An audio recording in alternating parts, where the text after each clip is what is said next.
Gescheitert sind sie, die Sondierungen für eine Regierungskoalition aus CDU, BSW und SPD heute in Sachsen.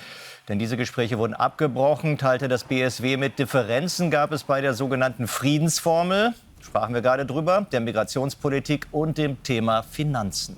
Da die Union ein Bündnis mit der AfD und auch mit den Linken kategorisch ausschließt und ablehnt, kommt für eine Mehrheitsregierung nur ein Bündnis von CDU, BSW und SPD in Frage. Für eine Fortsetzung der alten Koalition von CDU, Grünen und SPD reicht das Wahlergebnis nicht aus.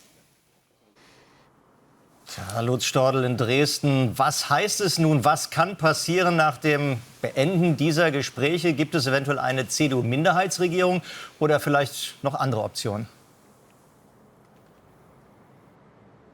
Es gibt zwei Optionen. Die eine ist die Minderheitsregierung und die andere heißt Neuwahlen. Es ist ganz einfach so, also auf Grundlage der Verfassung muss bis zum 2. Februar die neue Regierung stehen. Wenn das bis dahin nicht geklappt hat, dann werden Neuwahlen angesetzt. Und für den Ministerpräsidenten sind nun einfach die Möglichkeiten, ja, wie ein Kartenhaus zusammengefalten.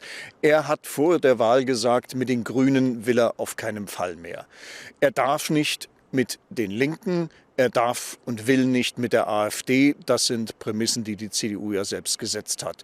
Ja, und dann bleibt eben nichts mehr, wenn man nun mit Wagenknecht nicht kann. Und Wagenknecht, das ist heute, glaube ich, klar geworden, die wollte überhaupt nicht, dass es hier zur Regierungsbildung kommt. Man hat heute gesagt, die Präambel muss nachgeschärft werden, wo es also um Frieden geht.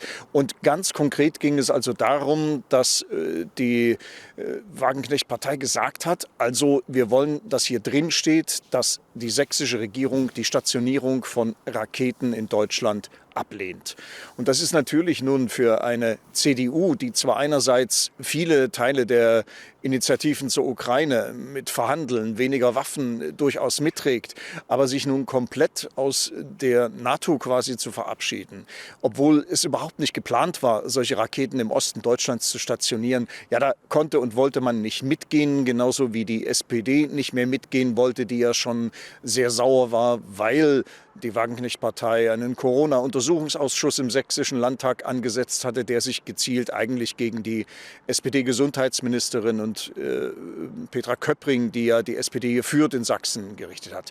Also das ist jetzt eine verfahrene Situation, weil es ja auch bedeutet, Minderheitsregierung, das heißt, ich muss mir andere Stimmen besorgen bei anderen Parteien. Und 10 Stimmen fehlen eben, wenn man jetzt nur mit der SPD zusammenarbeitet.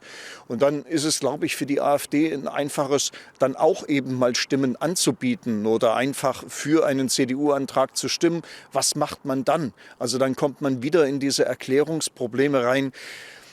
Das wird eine große Herausforderung. Michael Kretschmer hat sich ja gestern sogar schon mit dem AfD-Chef von Sachsen getroffen. Da kann es möglicherweise auch darum gehen, solche Geschichten auszuloten. Also es ist hier viel Spannung und es ist nicht ausgeschlossen, dass wir im Februar wissen, Sachsen kann keine Regierung bilden, wir müssen neu wählen.